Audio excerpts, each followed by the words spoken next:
Hello everyone, my name is Nathan, and today it's time for another episode of Factorio, where we are just about to plan out the start of the mega base. In the previous episode we finished the game by launching our first rocket. We're actually ready to launch some more rockets, however I'm now doing the final researches that still don't require the white science packs, one of which is the Spidertron, a absolute necessity when it comes to mega bases. Anyhow, I finally gathered enough materials in order to build the Power Armor MkII, and I believe, that is exactly what we're gonna do right now. Now, if I can, I would like to get another portable fusion reactor in the joint, just a couple of processing units and low density structures. I think we can even organize that pretty quickly. So a second portable fusion reactor is not gonna be an issue. Let me maybe empty out our current reactor there. We're gonna switch the Power Armor MkII, you go in there and look at that, we have so much more space. This is gonna be so much more convenient. So we could even fill this up with 3 portable fusion reactors. That's insane. Gonna get my glasses in the joint, definitely personal roboport, also belt immunity, I want that. And then obviously we need a whole bunch of batteries and we want more of them, I guess. Let's see if I manage to pick up a couple of batteries. Yeah, look at that, we can already build another 3 Mark II batteries. Also at this point I would like to get a second personal roboport in the joint and maybe 1 or 2 exoskeletons to make myself substantially faster. And there we go, portable fusion reactor, another one of you please. And we are golden, I think. Yeah, I should have some more batteries here. Gonna fill that up and then 1 more reactor there, and we could have a 3rd one as mentioned. So as a matter of fact, I think I'm gonna stash a couple of batteries in here. And then if I remember correctly, the exoskeleton has about the same size as the fusion reactor. Let's get more engine units in the joint. Yeah, need some of those. There we go, 1 more electric engine unit, and I should have enough ingredients for the exoskeleton. So let me build a second exoskeleton, another portable fusion reactor, and then 2 more personal roboport MkII, and then I'm pretty happy. We can then also get more robots in the joint, maybe 100 or so we should be able to support with the 3 roboports. Alrighty, I think I finally got all the materials for a Spidertron. Yes, indeed. We're gonna build that immediately. Also, my power armor is almost done. We have the 3 reactors and 2 exoskeletons, which is actually really worth it. Look at the speed my character has at the moment. It's really great. But what is even greater is... where is it? My Spidertron here. Oh, yes. This thing is absolutely amazing. It comes with a ginormous trunk. You can also fill it up with a bunch of modules, just like the power armor. And finally, we also have a logistics system, so we can technically use Spidertrons in order to build some stuff, and we're gonna take advantage of that in due time. As a default, the Spidertron isn't very fast, but it's gonna be so much more convenient to just go across my machinery and not have to evade all the pipes. So I think before we do anything else, I want to give this a bunch of reactors as well as exoskeletons, and then we need a machinery at least to build the explosive rockets. We're currently building explosives right here. I think I'm gonna allow this to craft a little bit more, and then we could exchange this with a logistics chest. Let's get a passive provider chest going, and we're gonna exchange this chest. It is actually within a roboport here. This means somewhere we can just build the machinery in order to do this. So we are gonna need a normal rocket first. I'm also gonna add a passive provider chest right here. Fill this up with a fast inserter. Gonna restrict this to 2 rows. So this is now gonna collect electronic circuits for us, and within the logistics network we can now build a logistic requester chest to provide electronic circuits to the system. I'm actually going to do the same thing for the iron. I would like to see a passive provider chest for that. And now it can be fairly simple. We build rockets and then the explosive rocket. I then want to get a requester chest, maybe here, in order to bring in all the necessary materials to both machines. Within the requester chest, we want to request some iron. Let's do 2 stacks. We also want to get 2 stacks of explosives and 2 stacks of electronic circuits. And this is now automatically going to be provided to the assembling machine. For the explosive rocket, we only need to add the normal rockets. Let's maybe do this with 2 inserters. And then finally, we're going to bring the end product inside of a storage chest that is only going to store the rockets. There we go. And we want to store a good bunch of it because we're going to go through a lot of spiders. Alrighty, said and done. I filled up the Spidertron with a whole bunch of exoskeletons, a portable fusion reactor. We now have 4 batteries, and I'm still crafting the last laser defense turret. Currently we have 144 rockets in the joint, so that should be enough to do our first exploration. At the moment I'm getting attacked from somewhere, so I suggest we walk around our perimeter and check out what we find, especially in this region. I believe by now I'm overlapping with another spider nest. And traveling with the Spidertron is so much more convenient. Oh, by the way, I should go ahead and also craft the remote. Fortunately enough, this is fairly cheap and easy to craft. All we have to do, I believe, is connect it to our Spidertron. Wait, we want to use the left mouse button. And now what I can do with the remote is point anywhere on the map, and the Spidertron, if possible, is gonna walk there automatically. Now, of course, this is not going to work because it cannot walk through an entire lake, but anything else can be ignored. And I mean, check this out. Things are possible with this baby. So my next step is going to be to reveal more of the map in order to decide where exactly we want to start with the mega base. And today we want to at least come up with a concept. Looks like we have some spiders here, so we should put the spider to the test, and there we go. Laser defense is already kicking in, and I'm shooting like a maniac. And because we can be much more erratic with the spider, not as many spitters will actually manage to hit me. And then we can just use the laser defense in order to eradicate the rest. We just have to manage our power usage as good as possible, and that's basically it. Also, we should toggle off the personal robot ports until we want to really repair. Otherwise, the robots are always gonna kick in. But there we go. Let's take out another spider nest. I'm just gonna run through this time to see if we can actually do that. Yeah, we don't take quite as much damage as with the tank, just because of the sheer speed we have. Great, this was a really important step for exploration and land expansion. While we're at it, I think we should go for energy weapon damage 7, which requires 1,000 science packs of everything, but we can afford it by now, and it would actually be convenient to have in this point of time. Without any further ado, let me just eradicate a bunch more spider nests, and I'm gonna be right back. Woohoo! Said and done, I explored a little bit and also eradicated most of the nests that are nearby. It is now time to think about the concept of the mega base, and this is going to be it. Well, not everything, but essentially we have an unloading station for any type of materials we need to bring to a crafting system. The crafting system is going to do its thing, and then somewhere on the top we build a loading station to pick up the materials.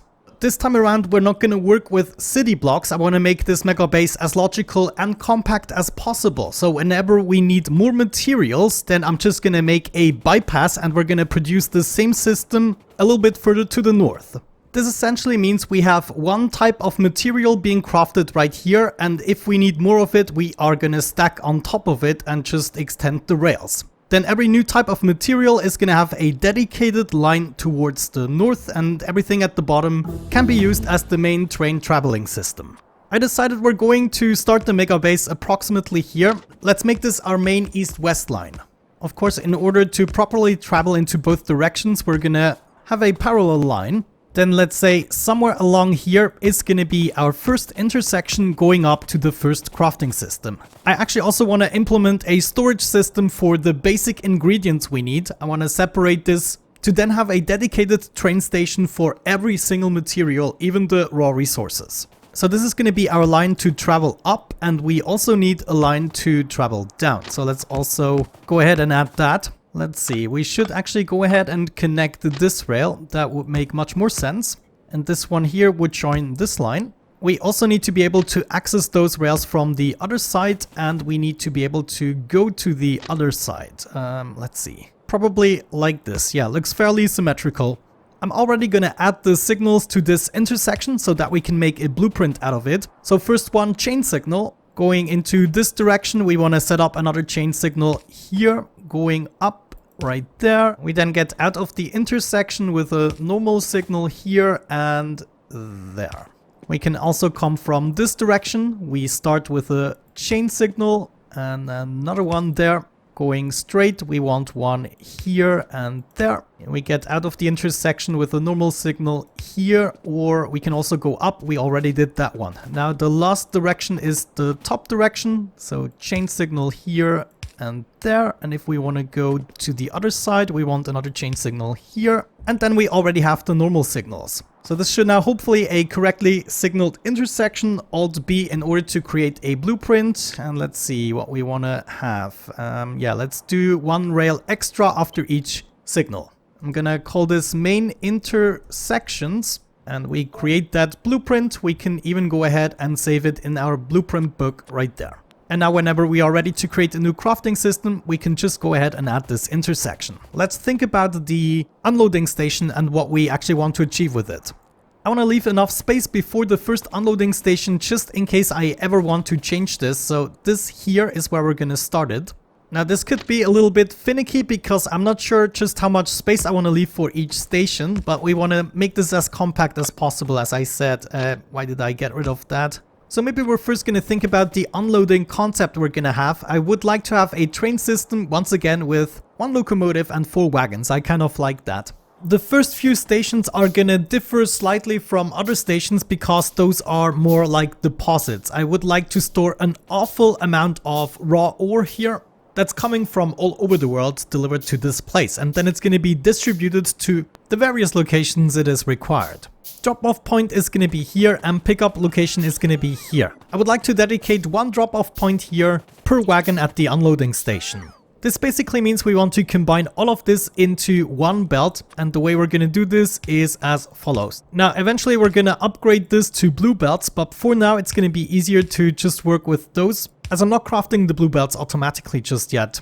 Also, these inserters will be upgraded to stack inserters, and they essentially fill up 1 blue belt here. Those 2 blue belts are then gonna combine just like that, and then we can basically copy this over for all the stations so far. That's gonna go here, 1 there, and 1 there. All we're missing now is a bunch of underground belts. And then let's see, this can stay 1 line, but as of this point we need another splitter to merge. Nope, that's not gonna work. We might have to dedicate just 1 more space, so instead of going underground, we're adding 1 line. And now these can be properly merged like so. Yeah, that's actually gonna work. So now we're done with the first blue belt, and we want to copy this over 3 more times. So that means I'm gonna need all of this, and I wanna build this as close as possible. 1 more and 1 more. There we go. You know, I feel like I didn't quite leave enough space for everything. I'm gonna grab all of this and we're gonna move it slightly up. And this should allow me to get proper connections. Yeah. Alright, well, you look at that. This already looks much better, except this little inserter, it's a little bit close to the curve, but I think it's still going to work out. Yeah, you know, actually leaving the station is gonna be more complicated because I wanted to have 2 wagons here, but if we make this any larger, then it's just gonna take too much real estate. Honestly, this is not exactly what I was hoping for. This is gonna result in a crazy intersection here. Okay, how about something like that? This would only take that much more space, not too shabby, and we can actually integrate this easily for the next system. This will be a busy intersection at times, but properly signaled it shouldn't be an issue. And then the last thing that should be possible from this station is to go back. And I wonder, it might be better to just go down, and this would then be the end of the contraption. Sure. And then it can go ahead, join the line at the bottom. So maybe instead of doing that, we can go up. Okay, I reorganized the intersection, and this is what I came up with. Now, all the lines are coming back together, joining up with this guy, and then we still have the main line that can go right, which means we have to move everything here slightly up. And that would then be our final loading station. What do you think of that? And whenever we need more lines, we can just go ahead and duplicate this towards the top. Shouldn't be an issue. So actually maybe what we should do is join the line here. Can we do this easily? Yeah, that's not bad. And this essentially means we don't need a line that's going down here anymore. It's going to be less confusing, because all the traffic that needs to go down will be going with this line, and then this line will be going up. Okay, let me refine those intersections a little bit, maybe give them proper signals, and then I'm going to be right back. Alright guys, I've been going to town just a little bit, and this is what I came up with. Since we were not using the space for anything else, I just doubled the amount of lanes we have. And this is then going to be the storage system. We kind of want to have this as a buffer for all the raw ore. This is going to be the example for iron ore. we want to name all of these stations DU iron ore for depot unload, and we want to enable train limit of 1. As for the loading station, we want to do something similar. That would be deload and the iron ore. There we go. But the train limit for this one is going to be 2. And now with hopefully everything properly signaled, this should turn out pretty nicely, since we can use the right rail to go up and then the rail on the left side here to go down. And of course this already indicates where the next station is going to go. So technically we could just go ahead and copy this over now. And we could do another depot for the copper ore. However, before I do that, there's something else we need to fix. And that is, we need to connect each station to a circuit network. So first this antenna, and then we're going to go through all of these chests. So connect them all together. And once we got all of the chests, we want to set a condition for this station. We could go a little bit advanced and set the train limit, but for now I'm just going to enable and disable it. We want to check for iron ore, and if we have a certain amount or below a certain amount, then we want to enable the station. And this amount in our case, let me think. How much can we store in one chest? We can stack ore up to 50, and we have about 50 slots here. That would be 2,500 ore times 16 chests. Yeah, you know, I would say we can go down a little bit to 10,000 or so. Below 10,000 ore, we want to send a train to the station, and so it should be open now. We now want to copy this over for all the other stations, and I'm not sure. Yeah, look at that. We can actually set up the cabling by pasting the blueprint without even using up our cabling. And then as we can see, all the settings are the same for all the stations. Wonderful. Did we forget anything else? I don't really think so, but this is going to allow us to constantly have 2 iron ore trains going about delivering the ore. And it is going to be nearby the mega base that we are going to establish in this place. Now I just see, this is still going to take up a lot of space. We're going to make the best out of it. And so I think the next step is going to be to duplicate the entire thing, and we just want to go ahead, set this up at the very same spot and have this for all of the different types of ores available. And you know what? Just for OCD's sake, we're also going to have it in this order. So we're going to go with coal, stone, iron, then copper. Uranium I'm actually going to send in a different facility that's going to go to the nuclear reactor. Wood we don't really need, and then we can just go as of this point. I think the second system I'm going to build is one for crude oil. We also want to collect as much crude oil with 8 trains just going about. And I actually would like to see a storage system for all of these fluids, so that is going to be intriguing. We want to build many storage systems first, so that is going to accumulate here a little bit. And then across the lake we are probably going to start with the first smelting systems and such.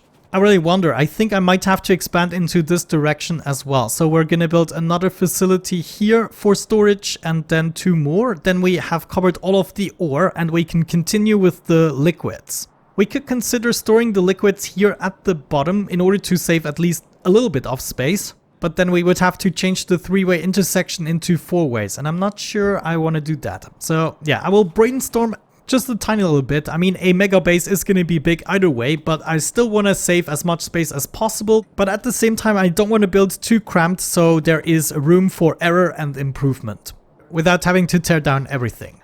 But so far I'm pretty happy. I would say we're gonna wrap it up at this point, and then in the next episode we can start with the resource collection. So we need lots and lots of trains collecting the resources, and we will be starting smelting our first ingredients as well. In the meantime, just for convenience sake, I'm gonna add the one or other machine using the logistic system in order to build myself things that I need very often. For instance, we eventually want to change all of this to blue belts. The inserters all need to change to stack inserters. I just wanted to get things rolling a little bit by brainstorming this. But yeah, with that out of the way, thank you so much for watching, guys. I really hope you enjoyed it. Have a great time and see you in the next episode. Bye bye.